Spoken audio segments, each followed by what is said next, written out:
안녕하세요. 책 읽어주는 에젤 강미경입니다. 연세중앙교회 윤석전 목사님의 기독교 안에 있는 미신의 전통을 타파하라, 그리고 당신을 성공시켜라 책 2권을 함께 소개합니다.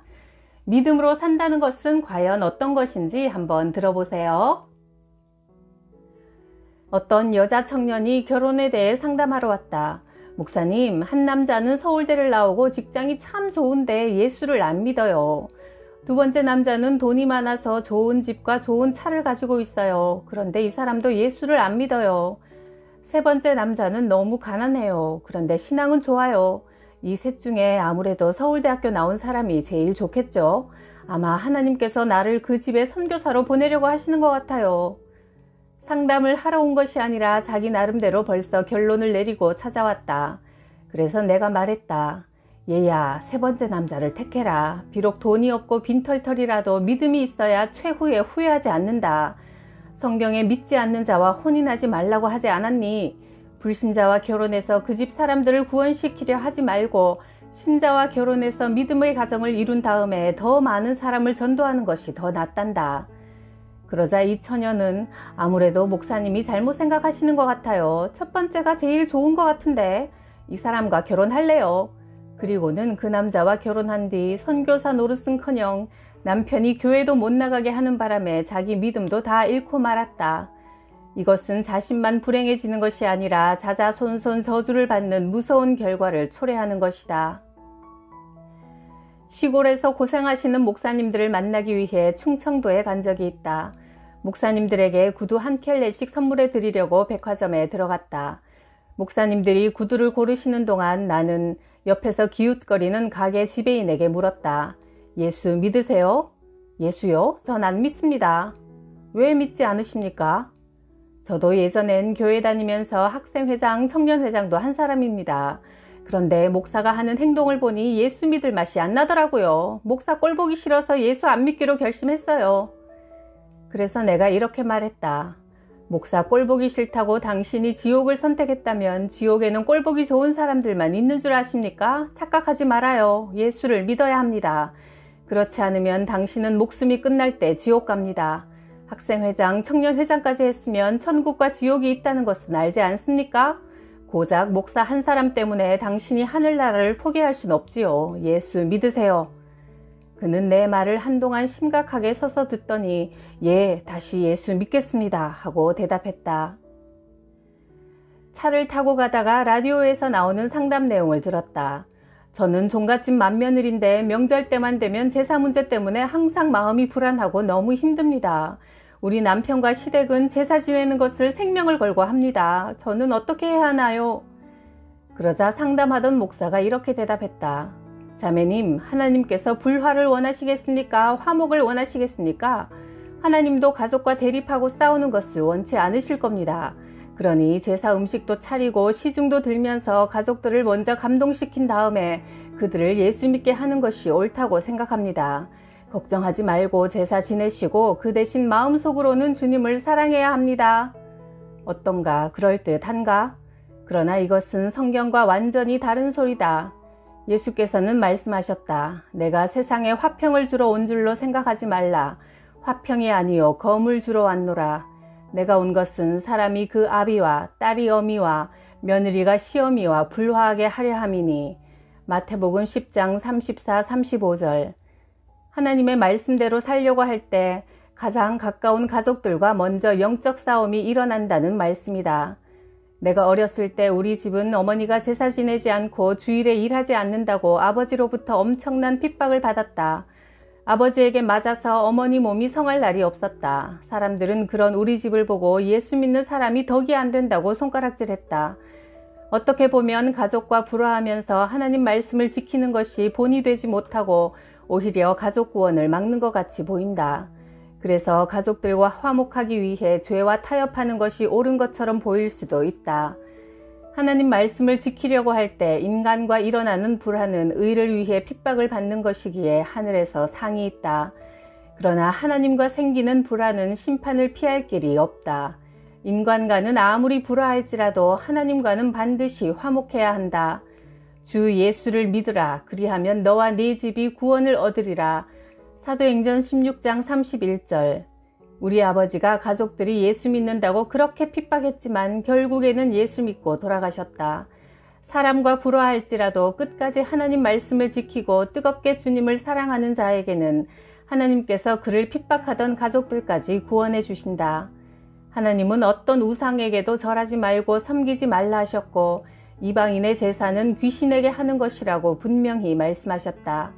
어떤 상황에서도 세상과 타협하지 말고 오직 하나님께 절대적으로 순종하는 사람은 하나님께서 책임지신다. 어떤 부잣집 사모님과 상담을 한 적이 있다. 목사님, 제가 하는 말을 절대로 비밀로 지켜주셔야 합니다. 저는 도벽이 있어요. 아니 자매님, 그게 무슨 말입니까? 저는 어찌된 일인지 슈퍼마켓에 가서도 몰래 물건을 훔쳐야 속이 시원해요. 돈이 없어서도 아닌데 왜 그런지 모르겠어요. 이래서는 안 된다고 끝없이 결단하지만 저도 모르게 자꾸 훔치게 돼요. 그렇소. 그러면 당신 속에 해서는 안 된다는 지식은 있지만 그 지식대로 살 수 있도록 힘을 공급받아야 합니다.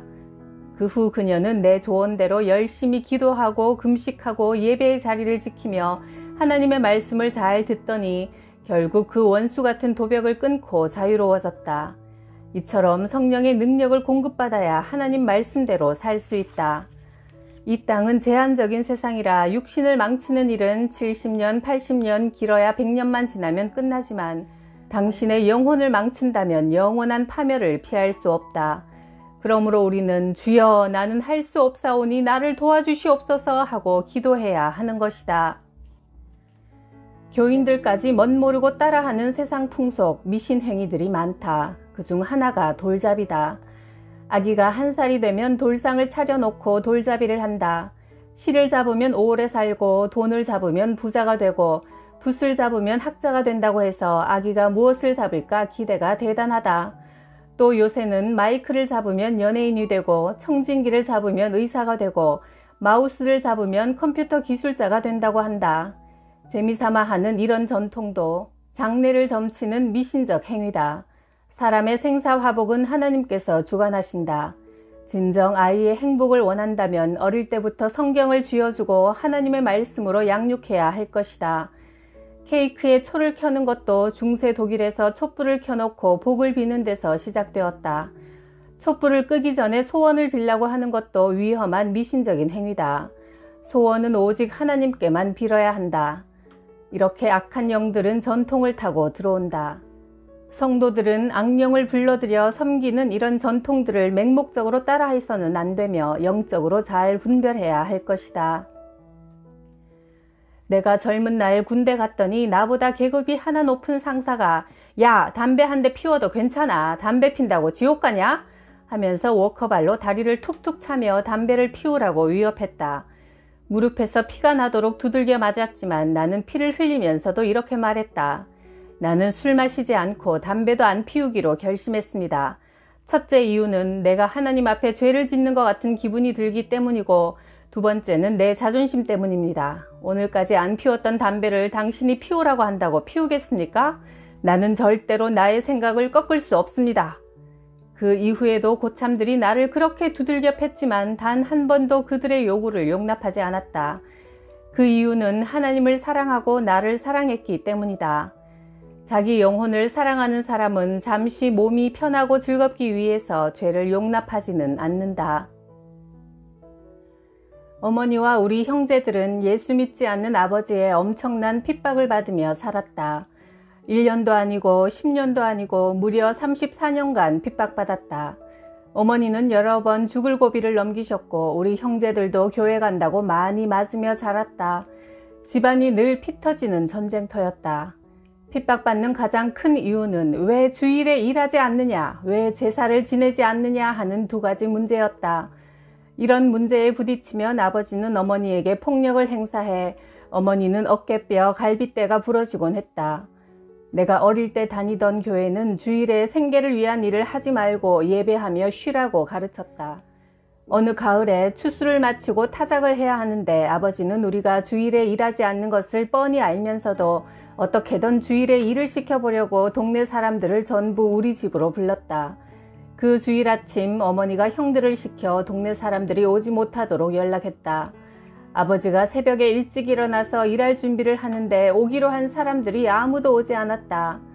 그날 하필 저녁부터 비가 와서 보리와 밀 200가마니가 싹 떠내려가고 썩어버렸다.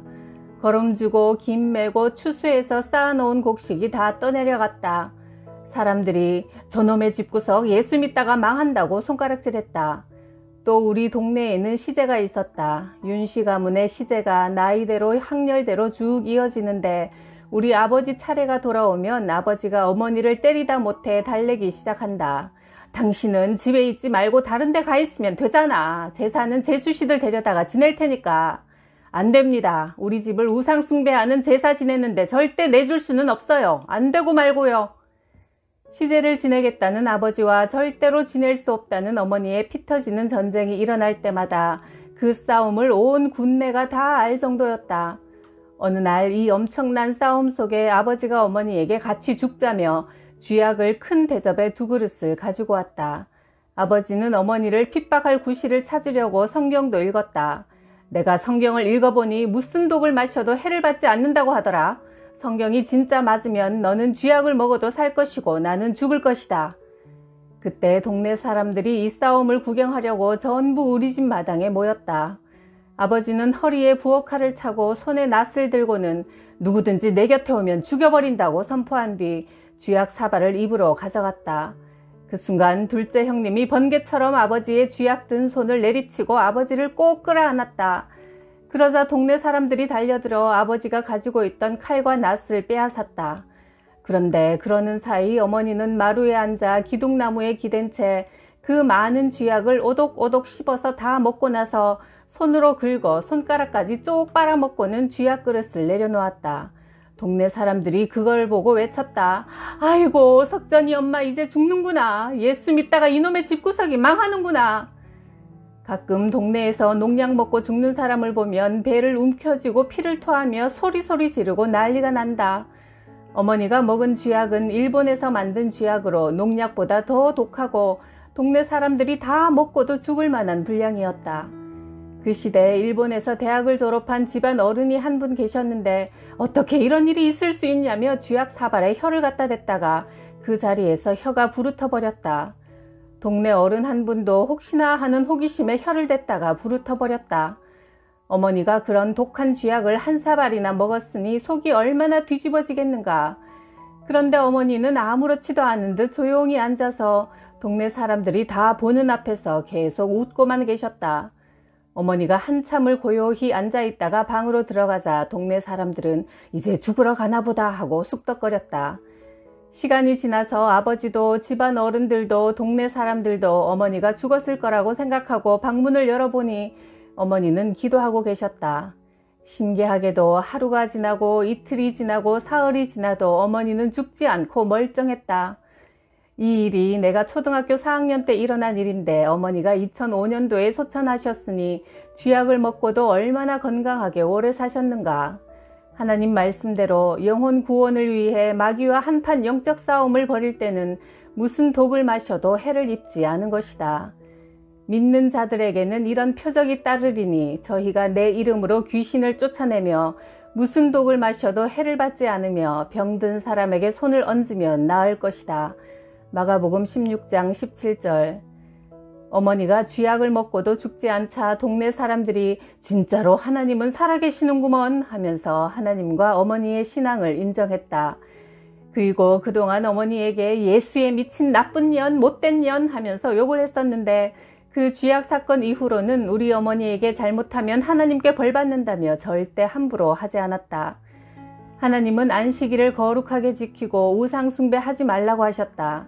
그런데 만약 어머니가 적당히 타협하며 주일에 일하고 제사도 지내면서 예수를 믿었다면 우리 어머니는 쥐약 먹었을 때 분명히 죽었을 것이다. 어떤 핍박에도 굴하지 않고 끝까지 하나님 말씀대로 산 자에게 무슨 독을 마셔도 해를 입지 않는다는 말씀이 그대로 이루어진 것이다.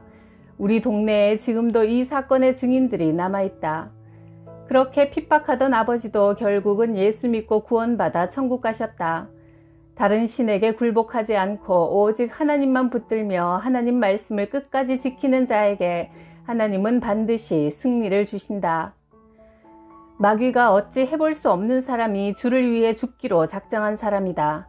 마귀가 가진 최고의 무기가 사망, 죽이는 것인데 예수를 위해 죽기로 작정했다면 마귀가 그를 이길 수 없는 것이다. 이 세상에서 목숨을 걸고 죽음을 각오하고 할 만한 일은 신앙생활밖에 없다. 죽어도 꼭 해야 할 일은 예수에 대한 믿음을 지키고 천국 가는 것이다. 이런 사람을 세상이 어떻게 감당하겠는가? 이런 믿음은 우리의 기분이나 감정에서 나오는 것이 아니다. 하나님께서 우리의 생각을 지배하시고 이길 힘을 주셔야만 가능하다. 우리는 이 힘을 하나님으로부터 공급받기 위해 기도해야 한다. 기도로만 그 힘을 얻어낼 수 있기 때문이다. 마귀는 어떻게든 우리를 속이고 죄짓게 만들어 지옥으로 끌고 가려고 한다. 마귀의 계략을 확실히 알고 대적하여 내 영혼을 보전하는 것, 그것만이 우리가 살 길이다. 우리의 싸움은 혈과 육을 가진 인간을 상대로 하는 것이 아니라 이 어두운 세계의 지배자들과 하늘에 있는 악한 영들을 상대로 하는 것이다. 그러므로 하나님이 주시는 무기로 완전 무장하라. 에베소서 6장 12절 13절. 우리가 목숨 걸고 죄와 싸울 때 성령님께서 반드시 도우시고 승리의 기쁨을 주실 거라고 믿습니다. 구독, 좋아요, 댓글로 저를 기쁘게 해주셔서 감사해요.